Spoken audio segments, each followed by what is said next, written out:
Hello friends, and welcome back to Blue Thumb Adventures. I'm Ashley and I'm a fairly new gardener and I'm growing in my suburban backyard. So today I'm going to do my first fall garden tour. I was nervous about doing this only because in my mind I felt like I had to make the garden look perfect for you guys to enjoy these. But I'm gonna have to be okay with how it looks right now, because the reality is if I want to do these garden tours and I want to show you guys the progress, I need to start showing you what it looks like from the beginning. So you're gonna see what's growing good, what's not growing good, what I need to adjust, and some changes I want to make in the garden. But so this will be the start of the fall going into winter, and then we'll just keep going and you guys can see the progress in the backyard garden over time. So there's gonna be some fails in here, but I'll explain kind of why things look the way that they do. I recently upgraded the entryway a little bit so that we have like a path from the back door to the entryway. I spray painted the T-posts and the cattle panel black to match the fencing. I feel like it matches a little bit better. And then I also wrapped twinkle lights around the entryway. You can't really see them right now, but at night it looks good. So let's go. I'm going to take you along and show you what I have going and what the game plan is. Alright, so this is kind of the overview, the entryway from the back door going into the garden. So I've just got some flowers and random lavender and some other things in these. I just thought it added a nice touch to the entryway. And then of course some petunias. Now when we go in, you'll see that I painted the cattle panel black. But when we go in right here, I have two of these little containers in the entryway. And my idea was to grow green beans or something climbing in here to grow up the cattle panel to kind of give a green entrance. I have planted beans in these dang containers probably, I don't know, a good 6 times, and the birds, as soon as they pop out, the birds destroy them.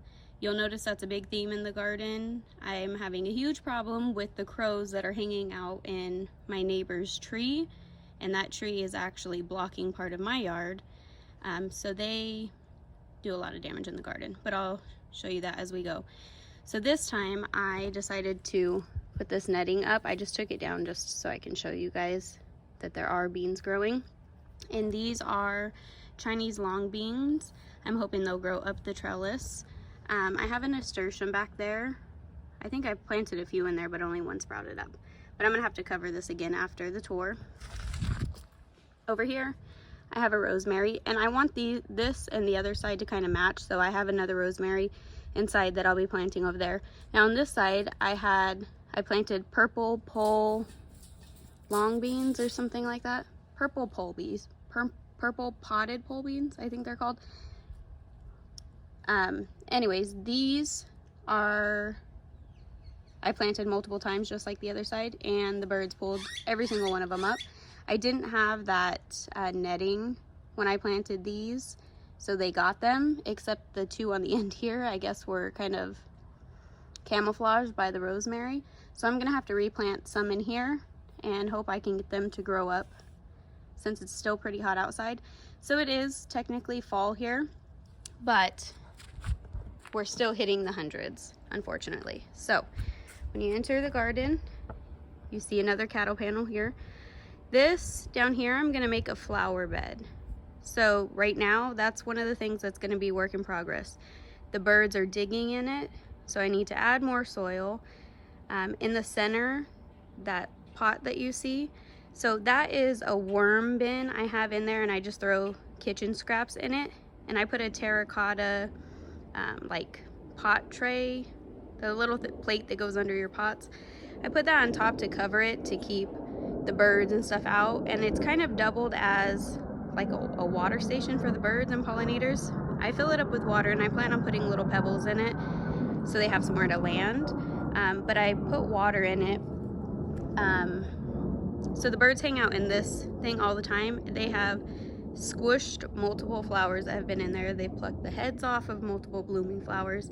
When I get closer and show you, you'll see it's pretty discouraging. I have basil in there with it right now. The basil is going to come out and go over by the tomatoes, but as of right now, that's going to be a work in progress. The game plan is to also paint this cattle panel black, and the T-post black, and then I would love to put a sign right here, a Blue Thumb adventure sign. So when you walk into the garden, that's the first thing that you see. And I would love for this to be full of lush flowers, but as of right now, it's not. And I'll show you guys closer, and we'll see the progress on this one. So you can see the holes in all of the corners. The birds are digging. So I need to add some soil in here, some more mulch. I'm gonna add some more flowers. There's probably at least 20 different types of flowers in here. Some I grew inside and put out here, like the bigger marigolds. These I grew inside and brought out. There's a nasturtium popping up. The rest I put in here as seeds. I have chamomile that was in here, and they have, you know, had fun destroying that. This, I don't know if they're plucking at, and that's why it looks like that. But I have put multiple packs of seeds in here of wildflowers, and you can see little baby ones popping up. But the thing is, the birds just pluck them out as soon as they pop up. It's pretty discouraging. Something that I Googled, so in this place where I put water, when this is empty, I always find random stuff in here, like these little the stone. I have this in the other watering stations, but I keep finding random stuff in here. This is like a toilet paper roll that was like part of a different bed. We've got some stones, we've got some trash, a screw, there was a piece of a light bulb in here. And so I Googled why all this random stuff was in the garden, and Google tells me that crows actually will bring humans random things that they can pick up like that and leave them as a thank you for providing like food and water and stuff for them. So that is what's happening. So it's kind of cool. I come out and there's something new in there every day, so that's kind of cool, but it doesn't make up for the damage that they're causing in here. I want to see this full and lush and a perfect, well, not perfect, but beautiful entry to the garden, and I'm struggling with these dang birds. I know people say to put up like reflective type things, and I put up like the long silver things that spin to reflect the sun, but they don't care about it, not at all. So I have to figure out what to do next. If you turn to the right, you see a smaller bed here, similar to the flower bed. There's actually nothing in there right now. I'm planning on putting onions, red onions that I have started inside already, and carrots. It's still a bit warm to plant out the carrots, which is why you see that I just have soil and compost sitting in there. Yeah, like I said, we're still hitting the 99, 100 and ones, and that's just too hot for carrots. So I don't want to start them off early just because I'm excited and then fail, because I'll show you an example of me being too eager and the weather not working for me when we move on. So then we move on to this bed. This is a 3x6 bed. So right here, same, you see the birds digging in the corners. So I had this covered up with that net. It was all the way across, but I ended up moving it because the Swiss chard and stuff was getting too tall. So in here I have red Russian kale. I have one dino kale here, and then along the side here I have rainbow chard. So this is doing pretty good. This was all started inside, brought it outside, and it's doing fine. I sprinkled a bunch more of the Swiss chard seeds in this bed all over here, just hoping that it would pop up and it would be kind of like succession sowing. So I would be harvesting off these and then go back and forth, but none of those popped up. The birds came right in this bed and took all the seeds out. So I failed there. Might be a little hard to see in here, but in this little area right here, we have radishes. On this side, I'm sure at this point I can take the net off. Well, at least I hope. These are jade green beans. They're planted really close together. In this section, there's probably about 50 that popped up. Now, if you see these empty places where there's nothing, the birds took the beans. So we have some empty spots. So I'm just waiting. Once they get a little bit bigger, I will take the netting off. Hopefully the birds will leave them alone. And then I'll just pop in some random stuff in there. Maybe some radishes or beets. Just, I don't know, something to fill in the space because I don't like the empty space there. I have this one random watermelon plant coming off the edge here. I've seen a few flowers, no female flowers, and I definitely don't think it's gonna produce before it's too cool for it. Our first frost isn't even until December, I think like December 10th or in the middle of December. So, but it's just not really doing anything, so I'm kind of leaving it be. And you hear the neighbor's dog. Now, if I step back in this corner over here, actually I'll come closer. This corner over here, I've never had success. I actually had corn planted over here in like the spring, summer time. And this gets the most sun in the whole yard. I actually call this the corner of death because it's miserably hot in this corner. Anything I've put over here doesn't really produce or last. So towards the end, I did cover. I just attached it to the fence and then to this fence right here to shade it. So that's what I'll do. But what I think I'm gonna have my kids do is sprinkle a couple packets of wildflower, like cut flowers for over here.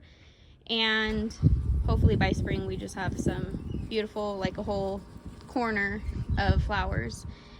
I will have to be good about watering it. That's another thing, is from here back there's water set up to it. This whole area doesn't. So not only is it the hottest, but it actually has no water set up to it. So I have to actually do it with the hose, which is fine because now I have the raised beds that I'll have to be watering by hand as well. So I just have to make sure I don't forget to do it. And then in here, step back a little so you can see. When we start the rest of the back part, we have, this is a pumpkin, Gerardale pumpkin, I think it's called. It's like a bluish gray pumpkin. So I have that there. Only male flowers so far. I don't know if it will produce in time. Of course, we'd love to see some pumpkins for Halloween. My kids would think that was so cool, but I don't know. Either way, I just love how it looks falling out of the bed like that, hanging down. It just seems magical to me. So this corner right here is actually my favorite corner in the garden right now. We've got the corn growing tall, and then we've got the pumpkins. That right there is Chinese cabbage. So it just looks full and lush and, I don't know, romantic to me, if that makes sense. So this is my favorite part of the garden. I do have, I'll get closer. I do have a couple smaller pumpkins here. These are candy corn pumpkins, I think they're called. But they're not really doing anything right now. We'll see. If you look in here, I have the watering grid system, which I have a different area I'll show you a better shot of. But this had collard greens and mustard greens in here. And these are part of what I started inside for the Brassicas way too early. As soon as they said, oh, you can start it in your area inside, I did. And I put them out way too soon. And they're getting eaten up. They're bolting. I'll show you the rest of the Brassicas. It's pretty discouraging, but I have a game plan for it. In this area, we have corn, which is pretty cool. We've got some corn forming in here. Let's see if you can see it. There's multiple ears of corn in here. So hopefully we get some corn. This is my second time ever trying to grow corn. Like I said, in the summer, I grew it over here. It was way too hot. I didn't get anything out of it. This area doesn't get as much sun. It still gets a lot of sun, which I know corn likes, but this is actually hooked up to the water grid system, so it gets regular water, whereas over here, it was not. Kind of mixed in here, just for fun, I threw in some jade green beans. throughout, and they're actually producing. I didn't really plan to get anything off of these. I just wanted it to make the area look full and feel lush, and I was successful with that, so I will definitely do it again. But my kids are gonna come out here and enjoy picking the green beans that we get here. This is so fun. So though I was just doing it to kind of fill in the area, we're actually getting food from it too, which is super exciting. Super exciting. There's a bunch in there. Right in front here, it's kind of hard to see, but we have 2 Chinese cabbage. They're starting to get eaten up now. I'm sure the dang moths are the cabbage worms. But these I also started inside when I started the collard greens and whatnot, and these are huge. So I feel like I might want to just take these inside. Hopefully they're not too bitter from the heat. But take these inside and use them before the bugs really damage them. Now you'll see in here, all along here, we have this netting. So I just put this netting up, I don't know, 3-4 days ago, because I came out to do my first little harvest of kale, which I love kale, and there were holes in it. So then I killed probably about 10 of those little baby worms, and I thought I got them off of all of the plants, and I hurried up and put this on. But now that I'm looking again, I feel like there's damage on plants that didn't have damage before, which tells me I did not get all the worms. It's also way too hot for brassicas. Like I said, we're still hitting the hundreds, and I've already pulled out a couple of the broccolini in the back because it was already bolting and trying to flower. So we are going out of town here for a few days, so I'm just gonna leave this, and what I'm gonna do is start another round. So I'll start another round inside, and I'm hoping that by the time they're ready to come out, it'll obviously be cooler here, not in the hundreds, and I'll have more success. The good thing is I have plenty of time to restart it because it's still hot, and I can restart them inside. The cabbages looked actually really good, and that's how I know. I don't want to lift it, but they looked really good. There's one there, there's one there. The purple cabbage isn't really doing much, but there's another cabbage right here, and you see all the holes? That's how I know that there still has to be the cabbage worms in there, because none of the cabbage actually had holes on them. So I must have missed it somewhere. So though this sucks because it gets a bit discouraging to me, I'm gonna be completely honest. I enjoy the process of gardening and growing stuff, but I also like the beauty. So when I start to see things like that, my mind automatically just wants to pull the plant out and start over. So I will start over. I'm going to start inside, and I know that I can save the kale at least, but if it makes it through my vacation and I can just take the outside leaves off and it looks fine, then I'll keep it. But I do know that all of the cauliflower, broccolini, red cabbage, and golden acre cabbage, I'm gonna have to start all of that over, and that's completely fine. I'm happy that I actually still have time to do it versus something like this happening when I can't grow it anymore. That would really be discouraging. So all of this you can see is hooked up to the grid system for watering, and it's on a timer, but we'll see. You can see the kale. It's got some holes. So I'm just gonna let the bugs take it for now, and then whatever survives by the time I get back and I feel like I can save, I will. But then I'll also start another round that will take its place in this area. Now we're back here. This is that flower bed, and here's that cattle panel. So I still need to paint this one and paint the T-posts. This area does not have watering, so from here to here there's no watering, so I would have to hand water this, which I don't mind, and that's where the cattle panel is. I cannot tell you how many times I've planted stuff here in the last 2 months that the birds have taken out. I've tried to cover it, like not with like bird netting because I didn't have any at the time, but just putting different objects there to try and keep them away. They don't care. They don't care at all. I've put cucumbers here. I've planted cucumbers probably 6 different times. I've put pole beans here probably 10 different times so that it could grow up, and this grow up the trellis, and this would be another fun tunnel to walk through within the garden. No success. The damn birds just, they don't stop. I'm sure you can hear them. So this is that flower bed from the front of the garden. Now, if you can see here, my son planted sugar snap peas along the back here so that they could grow up this side of the trellis, because they won't get as long as the green beans and whatnot would grow on the other side.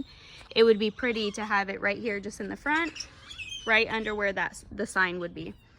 But with the birds in here and digging and everything, they're just, these aren't doing anything. They're done for. So I'm gonna have to do a second round of these and try it again. And then, I don't know if I'm just gonna leave this area be until come spring and then try cucumbers and beans again, or if I want to see if I can maybe do peas here as well and have peas on both sides of the trellis. Not sure, we'll see.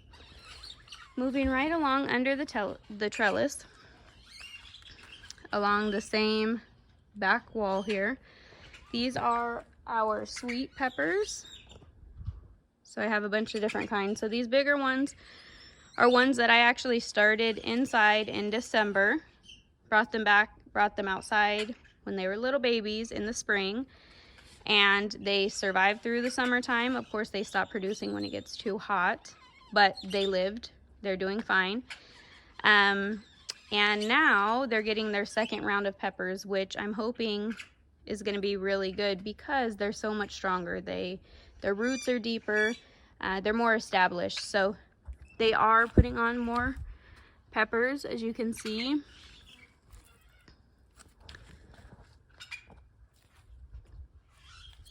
Which is awesome.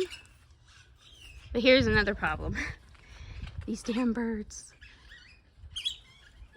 I haven't gotten any of these sweet peppers that I've taken inside have all been green. They're not supposed to be green. Their end game is not to be green. But I have plucked them all green because if I don't, the birds come sit right here and pull them off. So if I want to be able to enjoy any of them, I've only been able to enjoy them green. And if we go right here, these are smaller peppers that I started inside this summer and brought them out. So this, I don't know, maybe in like July, I think I brought them out or so. So we have our more established sweet peppers here, and these are our younger sweet peppers here. Along the back, you'll see tomatoes. So these are all of my indeterminate tomatoes, and I have them along the back because they will grow up and I can just clip them to this cattle panel I have hanging on the back wall. Now the tomatoes you see in the front, so again, sweet peppers here, and then tomatoes. These are my determinate tomatoes, and I have 4 of those. So these I have in the front because they obviously won't grow as big as the back, and I can just put little cages on these to give them some support. They won't get as big as the ones in the back. When you move to this side, we have sweet pepper, or spicy peppers, the hot peppers. So these are younger ones that I started inside. Now I started more than just 2. The problem is the birds destroyed them. Now this is the one I was most excited to try, the Sugar Rush Peach. Every gardener you watch loves this pepper. And I was so excited to grow this. But do you see how small it is and how they pluck at the leaves? It's so small compared to the pepper plants that I started at the same time that I don't know that I'm gonna get anything this fall from this. I'm hoping that if I don't, I can at least keep it alive through the winter, because I'll overwinter all the plants outside. They actually do fine if I just cover them outside. They'll make it through to spring. So I'm hoping I can at least do that and get something from that plant in spring. In December, when you can start peppers and tomatoes again, in my area and keep them inside and baby them until it's time to go outside in spring.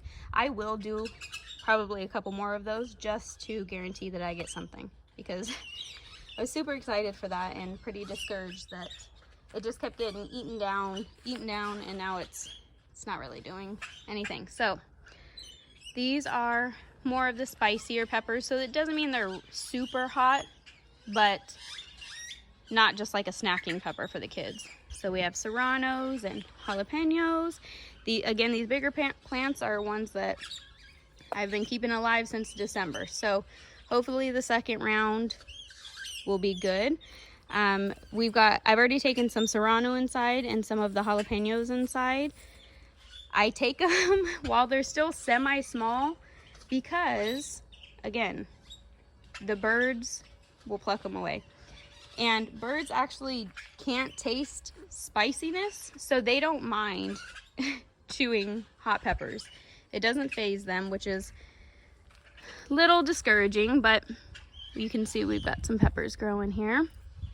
And hopefully these do good and, again, make it through. Peppers can live for a couple years, I believe. Their production will decrease towards the end, but you can keep them alive for a couple years, so that's the game plan. I have a rose here in the corner. The only rose I've been able to keep alive. So yeah, I've had it for about a year now. Yeah, maybe 8 months to a year, but still moving along. We get some roses off of it, like pretty pink, like a soft pink rose. Now this beast right here, this beast is 2 loofah plants, and the loofah is growing on the fencing. So I've weaved it in and out as it was growing along the fence of the garden. But look, it's like a dang tree stump. That is so thick. And this, of course, I planted in spring, and it grew and grew and grew. It actually wrapped around more over here too. But then it started like getting dry over here because we were hitting like 115, 117 in the summer. So I pulled off the dry parts, and then I just pushed whatever was left over here. So it's just on the side wall of the garden. But even though I wasn't seeing any loofahs growing all spring and summer, I kept saying, I will always grow loofah. I will always grow loofah, because it was so much like just green foliage that it was just beautiful to look at. And the flowers, I'll get closer and show you. When I would come out in the morning and see these yellow flowers, it was beautiful. It made me feel like, I don't know, just something was thriving in the garden. It was really nice. But now, I would say maybe about 3 weeks ago or so, I saw my first loofah, and now there's probably about, I don't know, at least 20 that I can see, which is really cool. We've never grown loofah before. My husband had the idea of, if we can be successful with the loofah, then he would like to try and make, like, I don't know, homemade body scrubs and loofah and give it to people for Christmas, which I thought is kind of cute. This fig tree right here is a new addition. I've only had it, I don't know, maybe a week, and it actually has figs growing on it. But I've never grown fig before, so hopefully I don't. Actually, I did. Over there I had one other fig, and I left it in the sun because it's too hot in the summertime to come out and water the plants. I know that sounds ridiculous, but 117 is no joke. And I took the trees that I had out of the garden area to have more space, and I put them along the back wall here, which I thought was brilliant, but they have no opportunity for shade right there. And wasn't a smart idea. So I will show you that area. I'm pretty sure all of those trees are dead. So I might try again here pretty soon, but maybe leave them in here, maybe along this wall, so that they have an opportunity to not die from the dang sun. But so that's the loofah, and I will show you the actual loofahs once we get over there, but I don't want to skip over this bed. So the garden, like when you come in from the flower, here's the flower thing. So you see it's the brick area, the bigger garden bed, the small garden bed, and that's the same thing over here. The brick area, the big garden bed, and the small. So I try to keep it the same on both sides. Again, though I do this as a hobby and I love enjoying it, I also like it to look pretty. So it's constantly changing. That's another thing with me. You'll notice there's things constantly changing. I am very impulsive. I will be completely honest about that. But I also am constantly wanting to change things around in ways that I see more, I don't know, I see more beauty in, or I'm always just changing things. So sometimes that's good in the garden, because the most recent change was we more than doubled the size of the garden area. So that's good because now I can grow more food, have more space. But sometimes that means you have to move plants around, and sometimes plants don't really like that. So, or some plants don't like other plants, things like that. So the garden has been a place where I can kind of slow my mind down, tap into being creative, and I don't know, coming up with like a game plan of where I would like to see things, and keeping my mind content in that way, making changes and being impulsive and things like that, and keeping it in the garden and finding peace in it. But it's also been a place to kind of help me be okay with the chaos, because there's some things that you don't have control over in the garden, and sometimes you just have to be okay with that. So it's kind of been a learning experience for me in that way, and I think that's positive to kind of slow me down. And though there's a lot of times I can make changes and, you know, be impulsive, there's also sometimes I just have to be okay with the chaos. And I feel like that's just good to learn in life overall. So I feel like it's been a learning experience for me as well. Again, this is, I would say, my second real garden season. So I did garden in spring, and it was a lot smaller area than this, and I kind of just took off with it. So I am still a fairly new gardener. I'm still learning and watching tons of videos and doing research and whatnot. So I'm not perfect. I don't have everything right, but it's all been a learning experience, and something I'm really enjoying. So, okay, so this big bed here, we have a couple different squash. There's one there and here, and then a zucchini in that corner and zucchini in this corner. On this side, I had a bunch of different lettuce, and I started these all inside. Had a ton of lettuce plants that I started inside, and they all looked beautiful, and I brought them out and they all looked beautiful, and I had perfect lines of each kind. I had 7 different types of lettuce, and I had 7 rows, and they looked beautiful. Again, it was pleasing to my eye. Here's the thing, same thing with the brassicas, it was way too hot. So I went from 7 types of plants down to this, and some of them they don't look that happy. So some of them aren't that bad. But this is definitely going to be another thing that I kind of reset when I get back from being out of town. I'm going to utilize what I can. We have a pet bunny. His name is Bleu. And he's what inspired the name for the channel. But he will, whatever I pull out, because I'm impulsive and want to start fresh and have it look better, he will benefit from. So it won't go to waste at all.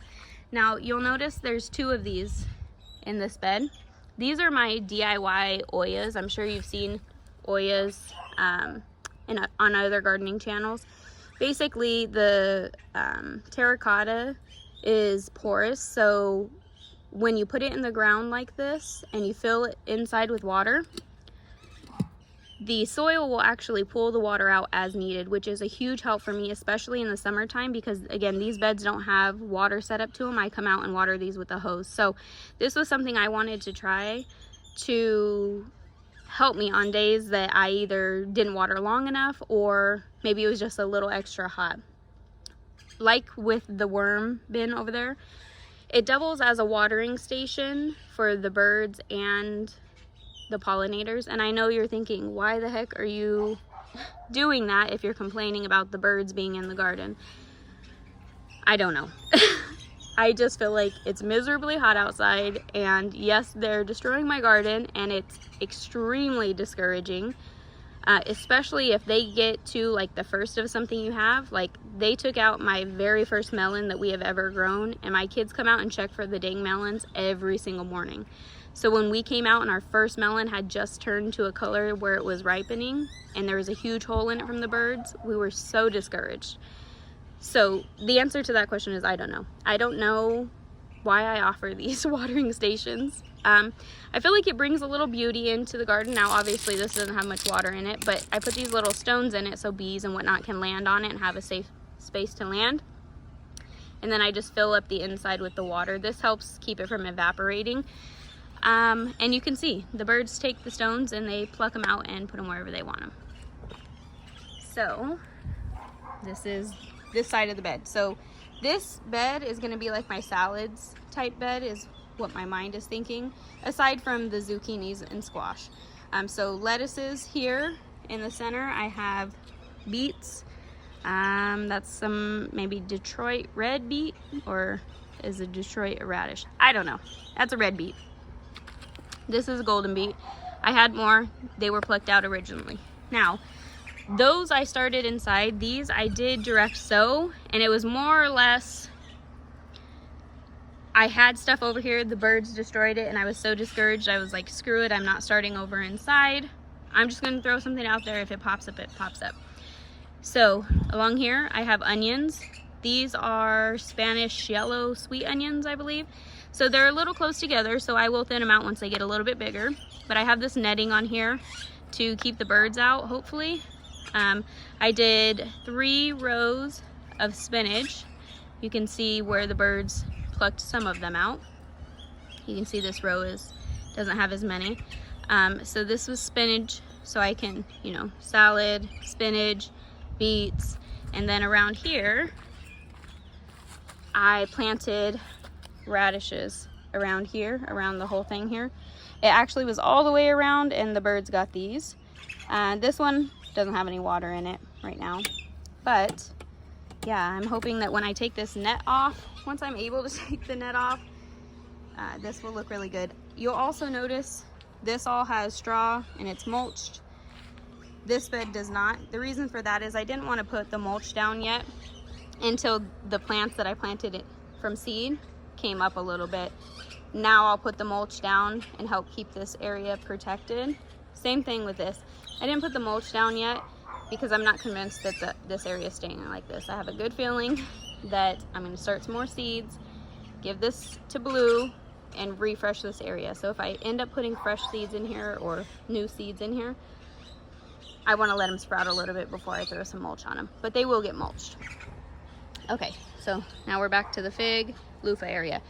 So I'll show you some of the loofahs. It was so exciting to see, but these things are huge. So we've got, I think, about 7 or 8 on this side. You can see 3 there, 4, 5. There's a baby one, 6, 7, 8. I think I counted that right.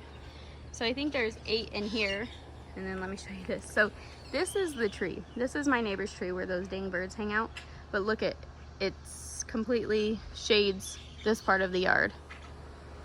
So all of this needs to be cut. Not only does it shade, look at this, shade the yard, but it drops all of this stuff in the yard. It's so frustrating, but whatever. I'll deal with that another time. So the loofah will grab onto anything, and look at this. It grabbed onto this tree branch and is growing up it. And if you look, can you see it? Right there, there's a loofah there. There's 2 loofahs there. There's a loofah here. So it grabbed onto that tree, and if you look over here, there's a loofah there. Now this, these are those poor plant trees I was telling you about. So we had a lemon, a lime, a plum, and a fig. And all 4 of those are pretty sure dead. But the loofah is growing up it and hanging off of one, and it's also growing up the wall right here. Okay, so here's the other small bed on this side. So again, small bed, bigger bed, brick wall. So for this bed, just like the other one over there, I'm gonna do carrots and onions in that one. This one, I had potatoes, so I sprouted potatoes inside. I was so excited. I actually grew potatoes last year, or last, I don't know, in spring or whenever it was, in grow bags, and we actually got a few baby potatoes, and it was so exciting for my kids. I have twins, for them to dump it out and find the potatoes. So I decided to do it in a bigger area this time, just so we can dig in it and get the potatoes like we're digging for treasure. So I was so excited. Put a bunch of potatoes in here that I had sprouted inside. Again, me being impulsive, I did it probably a month and a half before I was supposed to for my time, or for my area. And because of that, it was way too hot, way too dry, and then it was monsoon season, so then it was raining a bunch, and needless to say, all the potatoes, I was wondering why none of them were starting to come up so that I can put more dirt on top, and nothing was coming up. So after like a month, I dug in there to see what was happening. They all were mush. So this has nothing in it. This will be potatoes again. It's actually time now, I believe, to start putting the potatoes in. So if I would have done what I was supposed to and waited, probably would have been successful, but that's okay. Just like the other things I was impatient with, I have more time. So this will be potatoes soon. Now, I told you that we switched up the garden, and we actually more than doubled the size of the garden space, probably in the last 2 months, maybe not even that long ago, maybe a month ago.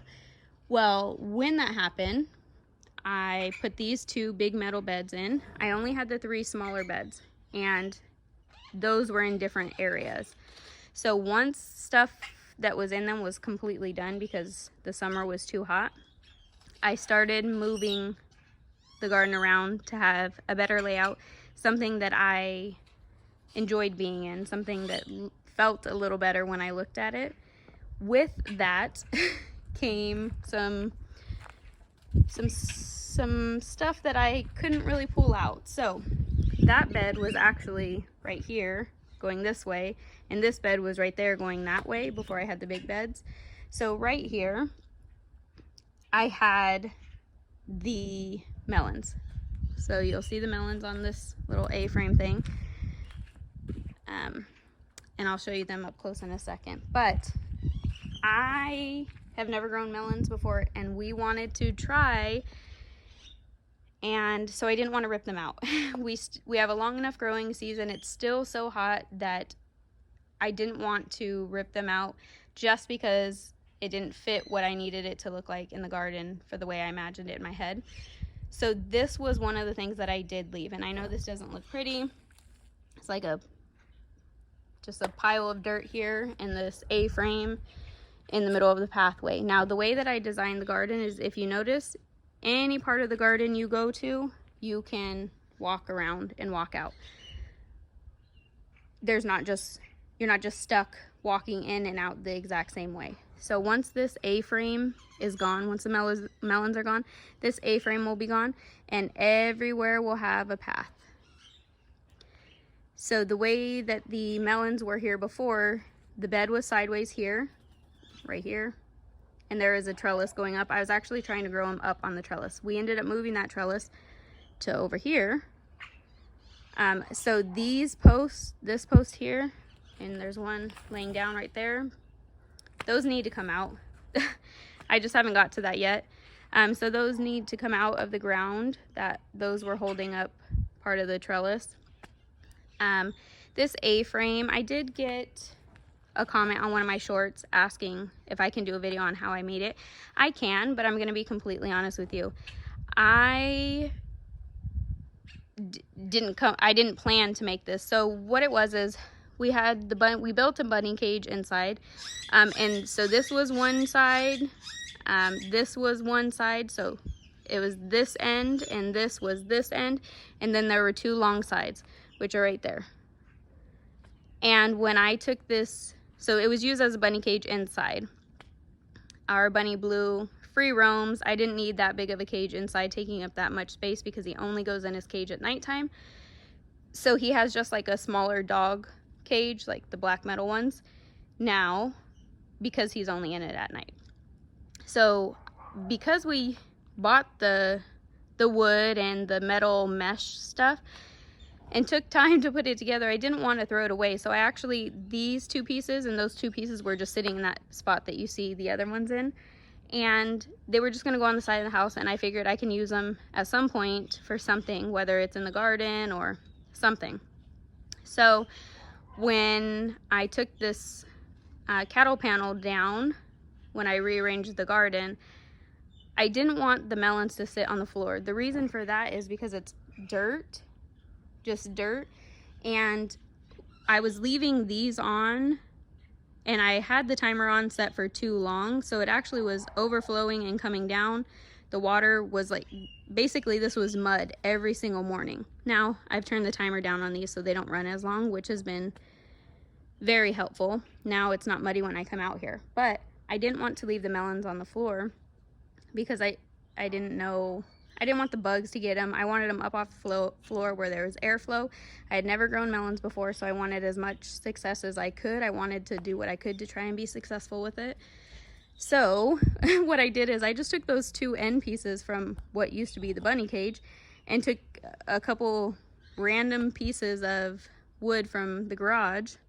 I think this wood and the wood on that side were pieces of my kid's old bunk bed, like the slats where the mattress sit, that I had in the garage. So that's all that is. And then these are just 2 pieces of, I don't know, 2x4, I think, I don't know. But they're not even the size I should. Now, the way that I like things to look, I would have cut these, you know, made it look more presentable. But this isn't gonna stay here, so I didn't want to put that much effort into it, knowing that it's not gonna stay here. So once these melons are done for the season, the A-frame will go away. I actually like the way the A-frame looks, and I know that when I grow pumpkins next year, or even melons in the spring, or winter squash, vining plants like that, or even cucumbers, I think it looks really cool on there. So I won't be getting rid of this A-frame. It will be going away from the garden once the melons are done. But it will make its appearance in the garden again. I'm not sure where. Maybe in that corner where the cut flowers will be. Maybe I can put it there and have something grow up it and have the cut flowers around it. I'm not sure. It will definitely find a spot in the garden, but once the melons are done, it's going to come out. Before it comes back into the garden, I'm sure I will make some adjustments, so making it look a little more easy on the eye. But yeah, that's how that came about. So right now you can't walk through the garden to get out this way. You have to step over the roots if you want to go this way. So it's not the smooth transition throughout the garden like I want, but that's completely fine. The melons probably don't have that much longer. I mean, it is still pretty hot, but yeah, like I said earlier, it was so discouraging. We had our big melon right here. The 2 kinds of melons we have growing are tiger melon and Kajari melon. So it was a tiger melon sitting right up here, and it had just turned orange. And my kids come out and check it every morning. They were so excited. And the birds put a hole in it, and we couldn't have it anymore. So we have a few smaller. These are the Kajari melons. They're smaller, but these are really soft. I have a feeling that, like, yeah, these aren't gonna do anything. I don't know why they're getting soft. Maybe because the weather's changing, or maybe they didn't get pollinated the right way. I'm not really sure. Maybe inconsistent water, because again, I just water that with the hose. I'm not really sure, but we have a couple, and if I can try 1 melon of each of them, that will be enough for me to feel successful. So here's our next biggest. Look at all these scratches on it. Is this for the damn birds? I think. Maybe. I don't know. Maybe I'll put something on it to protect it, but these are like scratch marks or something. I don't know. So hopefully this one we get to try. This one's a little weird shaped, but this one is a Kajari melon. See, it's kind of like a teardrop. So hopefully we get to try this one. There's another that tiger melon right there. But this is our biggest melon now that they ate the other one. So if they get this one, I'm gonna be absolutely devastated. This thing is so heavy. This is a Kajari melon. I think this will be orange and green, light green when it's ready. It is so heavy though. But I'm hoping that since it's down here, the birds won't see it and they'll leave it alone. To be fair, the other one I had propped up here because it was so heavy. I didn't want it hanging. And I don't know if maybe they just set up here and ate it. But you can see the plants are getting tired. So if we can just get one ripe one of each of those, I will be pleased. I'll definitely grow them again in the spring just to see what we get out of it. And then here's that, the one where I had the beans here and only 2 survived.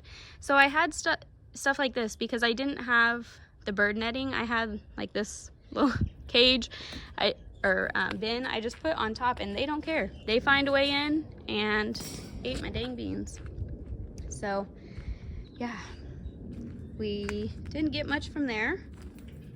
I'm gonna have to replant them. But look, here's a pepper. As soon as it turns colors, they poke holes in them. So discouraging. All right, so that is what the garden looks like now, and I am happy to share the progress with you guys. So this will be our first fall garden tour with lots of changes and improvements happening. So hopefully you'll follow along with us on our journey. And if you liked what you see, make sure you subscribe, share, like, whatever you want to do. But this is the start. So thanks for joining us on the journey. Bye-bye.